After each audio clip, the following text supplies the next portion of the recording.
ಝೋಹೋ ಒಂದು ಊರಲ್ಲಿ ಆಫೀಸ್ ಇದ್ದರೂ ಕೂಡ 150 ದೇಶಕ್ಕೆ ಸಾಫ್ಟ್ವೇರ್ ಸರ್ವಿಸ್ನ ಪ್ರೊವೈಡ್ ಮಾಡುತ್ತಿರುವ one of the most successful startup. ಈ ಕಂಪನಿ ಸ್ಟಾರ್ಟ್ ಆಗಿದ್ದು ಒಂದು ಊರಲ್ಲೇ ಆದರೂ ಕೂಡ ಈ ಕಂಪನಿ ಎಷ್ಟೋ ದೊಡ್ಡ ಕಂಪನಿಗಳಾದ ಸ್ವಿಗ್ಗಿ, ಬಿಗ್ ಬಾಸ್ಕೆಟ್ ಮತ್ತು ಐಕಿಯಾಗೆ ಸಾಫ್ಟ್ವೇರ್ ಸರ್ವಿಸಸ್ನ ಪ್ರೊವೈಡ್ ಮಾಡುತ್ತೆ ಅಂದರೆ ನೀವು ನಂಬುತ್ತೀರಾ? ಈ ಕಂಪನಿ ಸ್ಟಾರ್ಟ್ ಮಾಡಿದ್ದು ನಮಗೆಲ್ಲರಿಗೂ ಗೊತ್ತಿರುವ ಶ್ರೀಧರ್ ವೆಂಬು ಅವರು ಅಲ್ಲ.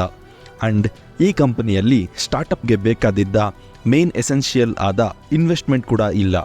ಆದರೂ ಕೂಡ ಈ ಕಂಪನಿ ಈಗ ಇಷ್ಟು ಸಕ್ಸಸ್ಫುಲ್ಲಾಗಿ ರನ್ ಆಗುವುದಕ್ಕೆ ಕಾರಣ ಏನು ಆ್ಯಂಡ್ ಇದರ ಹಿಂದೆ ಇರುವ ಸ್ಟ್ರಾಟಜೀಸ್ ಏನೋ ತಿಳ್ಕೊಳ್ಳೋಣ ಈ ವಿಡಿಯೋಲ್ಲಿ. Hello all, welcome to power to regrow Kannada. Video ಇಷ್ಟ ಆದರೆ ಸಬ್ಸ್ಕ್ರೈಬ್ ಮಾಡ್ಕೊಳ್ಳಿ. ಆಗಲೇ ಹೇಳಿದ ಹಾಗೆ ಶ್ರೀಧರ್ ವೆಂಬು ಅವರು ಝೋಹೋ ಫೌಂಡರ್ ಅಲ್ಲ, ಆದರೆ 1996 ಸೇಲ್ಸ್ ಮ್ಯಾನೇಜರ್ ಆಗಿ ಜಾಯಿನ್ ಆಗ್ತಾರೆ. ನಿಜಕ್ಕೆ ಈ ಝೋಹೋನ ಶ್ರೀಧರ್ ವೆಂಬು ಅವರ ಬ್ರದರ್ಸ್ ಆದ ಕುಮಾರ್ ವೆಂಬು ಆ್ಯಂಡ್ ಶ್ರೀಕರ್ ವೆಂಬು ಅವರು ಸ್ಟಾರ್ಟ್ ಮಾಡಿದರು. ಆ್ಯಂಡ್ ಆಗ ಈ ಕಂಪನಿ ಹೆಸರು ಅಡ್ವೆಂಟ್ INC ಅಂತ ಇರೋದು. ಆ್ಯಂಡ್ ಇವರಿಗೆ ಬೇಕಾದ ಸಾಫ್ಟ್ವೇರ್ ಪ್ರಾಜೆಕ್ಟ್ಸ್ನ ಅಮೆರಿಕಲ್ಲಿ ಇರುವ ಟಾನಿ ಥಾಮ್ಸನ್ ಅವರು ಕೊಡೋರು.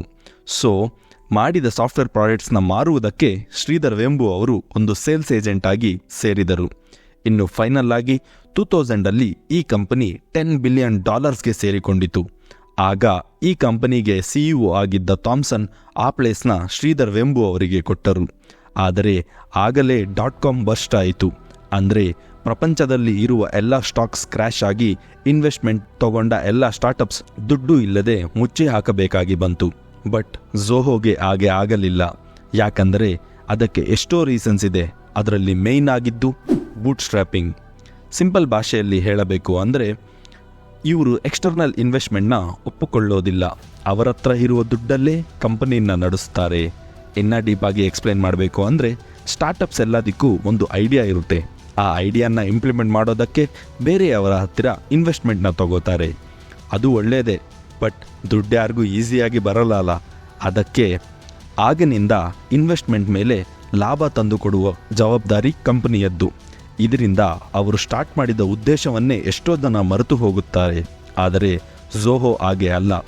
ಅವರ ಬಳಿ ಮುಂಚೆಯಿಂದ ಸಾಫ್ಟ್ವೇರ್ ಪ್ರಾಡಕ್ಟ್ಸಲ್ಲಿ ಮಾಡಿದ ದುಡ್ಡಿನಿಂದನೇ ಇವರ ಕಂಪನಿಯನ್ನು ನಡೆಸುತ್ತಾ ಬಂದಿರುತ್ತಾರೆ. ಇದನ್ನೇ ಬೂಟ್ ಸ್ಟ್ರ್ಯಾಪಿಂಗ್ ಅಂತಾರೆ.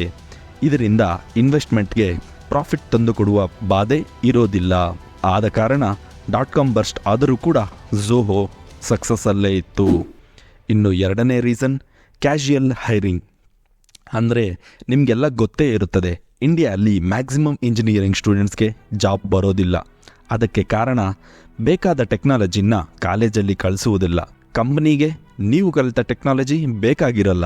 ಸೊ ಈ ಪ್ರಾಬ್ಲಮ್ನ ಸಾಲ್ವ್ ಮಾಡೋದಕ್ಕೆ ಸರ್ ವೆಂಬು ಅವರು 2015 ಝೋಹೋ ಯೂನಿವರ್ಸಿಟಿನ ಸ್ಟಾರ್ಟ್ ಮಾಡಿದರು.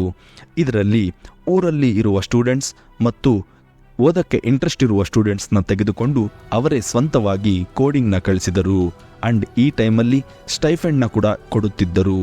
ಈ ಕೋರ್ಸ್ ಕಂಪ್ಲೀಟ್ ಆದ ಮೇಲೆ ಅವರದ್ದೇ ಸ್ವಂತ ಕಂಪನಿಯಲ್ಲಿ ಜಾಬ್ ಕೂಡ ಕೊಡುತ್ತಿದ್ದರು. ಹೀಗೆ ಝೋಹೋ ಅಲ್ಲಿ ಈಗ 12,000 ಎಂಪ್ಲಾಯೀಸ್ ಇದ್ದರೆ ಅದರಲ್ಲಿ 10% ಈ ಥರ ಬಂದಿರುವ ಎಂಪ್ಲಾಯೀಸೇ. ಇನ್ನು ಲಾಸ್ಟ್ ಪಾಯಿಂಟ್, ವಿಲೇಜ್ ಆಫೀಸ್. ಎಲ್ಲರಿಗೂ IT ಕಂಪನೀಸ್ ಅಂದರೆ ಬ್ಯಾಂಗ್ಳೂರ್, ಹೈದರಾಬಾದ್, ಚೆನ್ನೈ ಅಂತ ಸಿಟೀಸ್ ಗುರುತಿಗೆ ಬರುತ್ತದೆ. ಆದರೆ ಝೋಹೋ ಆಫೀಸ್ ಇರೋದು ತಮಿಳುನಾಡುವಲ್ಲಿರುವ ತಲ್ಕೇಸಿ ಡಿಸ್ಟಿಕ್ ಅನ್ನೋದರಲ್ಲಿ. ಇದು ಸುಮ್ಮನೆ ಇಟ್ಟಿದ್ದ ಆಫೀಸ್ ಅಲ್ಲ. ಇದರ ಹಿಂದೆ ಒಂದು ಐಡಿಯಾ ಕೂಡ ಇದೆ. ಅದು ಏನಂದರೆ IT ಅವರು ಎಷ್ಟು ಸಂಪಾದನೆ ಮಾಡಿದರೂ ಕೂಡ ಅವರ ಸ್ಯಾಲ್ರಿಯಲ್ಲಿ 40 to 50% ಜಸ್ಟ್ ಫುಡ್ ಆ್ಯಂಡ್ ಟ್ರಾವೆಲ್ಗೆ ಹೊರಟು ಹೋಗುತ್ತದೆ. ಯಾಕಂದರೆ ಸಿಟೀಸಲ್ಲಿ ಇರುವ ಖರ್ಚು ಹಾಗೆ ಇರುತ್ತದೆ. ಅದೇ ಊರಲ್ಲಿ ಆದರೆ ಸೇಮ್ ಸ್ಯಾಲ್ರಿ ಇದ್ದರೂ ಕೂಡ ಖರ್ಚುಗಳು ಅಷ್ಟು ಇರೋದಿಲ್ಲ. ಬಟ್ ಊರಲ್ಲಿ IT ಅವರಿಗೆ ಬೇಕಾದ ಕೆಲವು ಸರ್ವೀಸಸ್ ಆಫರ್ ಮಾಡಲ್ಲ ಅಷ್ಟೇ, ಬಿಟ್ಟರೆ ಹೆಲ್ತಿ ಲೈಫ್ ಸ್ಟೈಲ್ ಅಂತೂ ಪಕ್ಕಾ. ಹೀಗೆ ಝೋಹೋ ಅವರು ಸಾಫ್ಟ್ವೇರ್ ಮಾರ್ಕೆಟಲ್ಲಿ ಅವರದ್ದೇ ಆದ ಒಂದು ಹೆಸರನ್ನು ಮಾಡಿಕೊಂಡಿತು. ಹೀಗೆ CRM ಅಂದರೆ ಕಸ್ಟಮರ್ ರಿಲೇಷನ್ಶಿಪ್ ಮ್ಯಾನೇಜ್ಮೆಂಟ್ ಸರ್ವಿಸಸ್ಸಲ್ಲಿ Zoho one of the best software provider ಆಗಿ ನಿಂತಿದೆ. ಆದರೆ ಸೇಲ್ಸ್ ಫೋರ್ಸ್ ಅನ್ನೋ ಇಷ್ಟು ದೊಡ್ಡ ಕಂಪನಿ ಇದ್ದಾಗ ಝೋಹೋ ಹೇಗೆ ಬೆಳೀತು ಅನ್ನೋ ಕಾನ್ಸೆಪ್ಟ್ ಮೇಲೆ ನಿಮಗೆ ಇಷ್ಟ ಇದ್ದರೆ ಕಮೆಂಟಲ್ಲಿ ಹೇಳಿ. ಮತ್ತೆ ನೆಕ್ಸ್ಟ್ ವಿಡಿಯೋಲ್ಲಿ ಸಿಗೋಣ. ನಮಸ್ತೆ.